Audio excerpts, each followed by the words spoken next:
समुद्र मंथन और अमृत आदि की प्राप्ति। उग्र सर्वा जी ने कहा, सोनक आदि ऋषियों, मेरु नाम का एक पर्वत है, वह इतना चमकीला है मानो तेज की राशि हो। उसकी सुनहली चोटियों की चमक के सामने सूर्य की प्रभा फीकी पड़ जाती है। वे गगन चुंबी चोटियां रत्नों से खचित हैं। उन्हीं में से एक पर देवता लोग इकट्ठे होकर अमृत प्राप्ति के लिए सलाह करने लगे। उनमें भगवान नारायण और ब्रह्मा जी भी थे। नारायण ने देवताओं से कहा, देवता और असुर मिलकर समुद्र मंथन करें, इस मंथन के फल स्वरूप अमृत की प्राप्ति होगी। देवताओं ने भगवान नारायण की परामर्श से मंदराचल को उखाड़ने की चेष्टा की।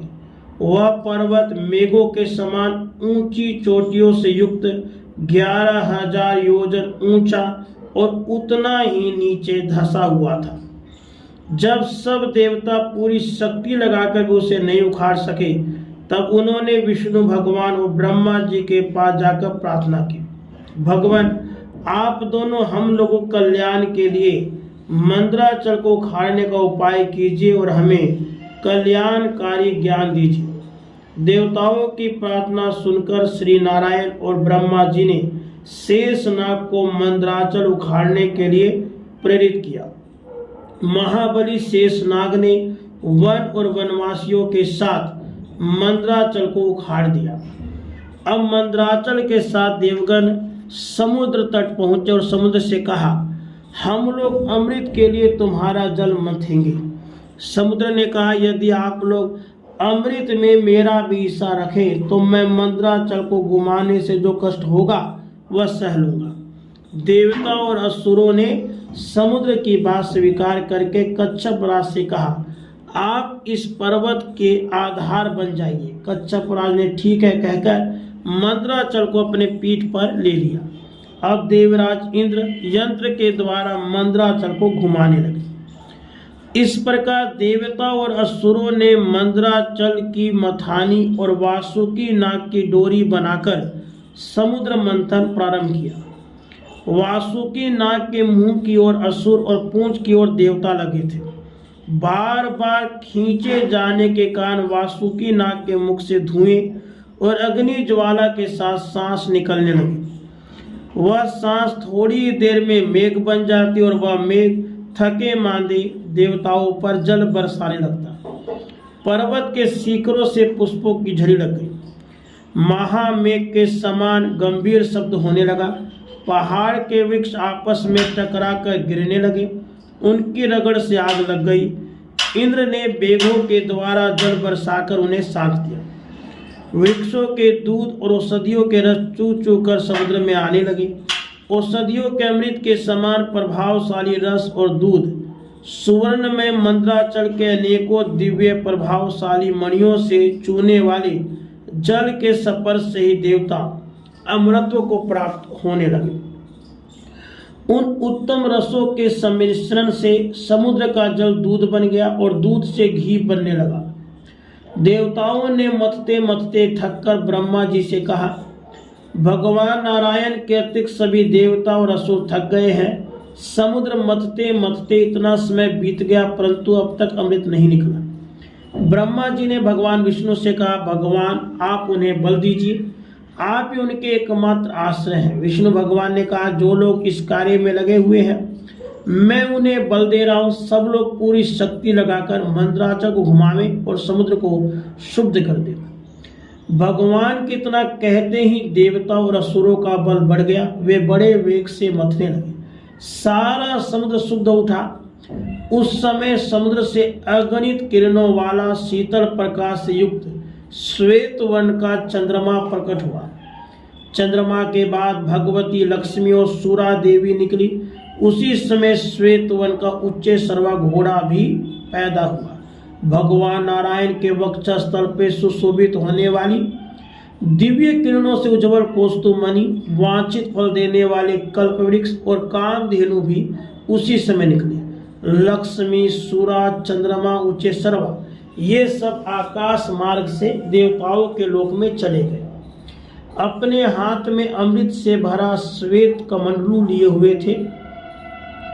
धन्वंतरी देव प्रकट हुए। यह अद्भुत चमत्कार देखकर दानवों में यह मेरा है ऐसा कोलाहल मच गया। उसके बाद 4 श्वेत दांतों से युक्त विशाल ऐरावत हाथी निकला, उसे इंद्र ने ले लिया। जब समुद्र का बहुत मंथन किया गया तो उसमें से कालकूट विष निकला। उसकी गंध से लोगों की चेतना जाती रही। ब्रह्मा की प्रार्थना से भगवान शंकर ने उसे अपने कंठ में धारण कर लिया। तभी से वे नीलकंठ नाम से प्रसिद्ध हुए। यह सब देखकर दानवों की आशा टूट गई। अमृत और लक्ष्मी के लिए उनमें बड़ा वैर, विरोध और फूट हो गई। उसी समय भगवान विष्णु मोहिनी स्त्री का वेश धारण करके दानवों के पास आए। मूर्खों ने उनकी माया न जानकर मोहिनी रूपधारी भगवान को अमृत का पात्र दे दिया। उस समय वे सभी मोहिनी के रूप में लट्टू हो रहे थे। इस प्रकार विष्णु भगवान ने मोहिनी रूप धारण करके दैत्य और दानवों से अमृत छीन लिया और देवताओं ने उनके पास जाकर उसे पी लिया। उसी समय राहु दानव भी देवताओं का रूप धारण करके अमृत पीने लगा। अभी अमृत उसके कंठ तक ही पहुंचा था कि चंद्रमा और सूर्य ने उसका भेद बतला दिया। भगवान विष्णु ने तुरंत ही अपने चक्र से उसका सिर काट डाला। राहु का पर्वत शिखर के समान सिर आकाश में उड़कर गरजने लगा और उसका धड़ पृथ्वी पर गिरकर सबको कंपाता हुआ तड़पड़ाने लगा। तभी से राहु के साथ चंद्रमा और सूर्य का वैमनस्य स्थायी हो गया। विष्णु भगवान ने अमृत पिलाने के बाद अपना मोहिनी रूप त्याग किया और वे तरह तरह के भयावह अस्त्र शस्त्रों से असुरों को डराने लगे। बस खारे समुद्र के तट पर देवता और असुरों का भयंकर संग्राम छिड़ गया। भांति भांति के अस्त्र शस्त्र बरसने लगे।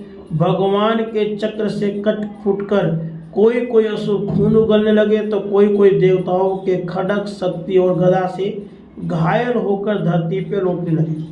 चारों ओर से ही आवाज सुनाई पड़ती, मारो, काटो, दौड़ो, गिरा दो, पीछा करो। इस प्रकार भयंकर युद्ध हो ही रहा था कि विष्णु भगवान के 2 रूप नर और नारायण युद्ध भूमि में दिखाई पड़े। नर का दिव्य धनुष देखकर नारायण ने अपने चक्र का समन किया और उसी समय सूर्य के समान तेजस्वी गोलाकार चक्र आकाश मार्ग से वहां उपस्थित हुआ। भगवान नारायण के चलाने पे चक्र शत्रु दल में घूम घूम कर काल अग्नि के समान सहस्र सहस्र असुरों का संहार करने लगा। असुर भी आकाश में उड़ उड़कर पर्वतों की वर्षा से देवताओं को घायल करते रहे। उस समय देव शिरोमणि नर ने बाणों के द्वारा पर्वतों की चोटियां काट काट कर उन्हें आकाश में बिछा दिया और सुदर्शन चक्र घास फूस की तरह दैत्यों को काटने लगा। इससे भयभीत होकर असुरगण पृथ्वी और समुद्र में छिप गए। देवताओं की जीत हुई। मंदराचल को सम्मान पूर्वक यथास्थान पहुंचा दिया गया। सभी अपने अपने स्थान पर चले गए। देवता और इंद्र ने बड़े आनंद से सुरक्षित रखने के लिए भगवान नर को अमृत दे दिया। यही समुद्र मंथन की कथा है। राधे।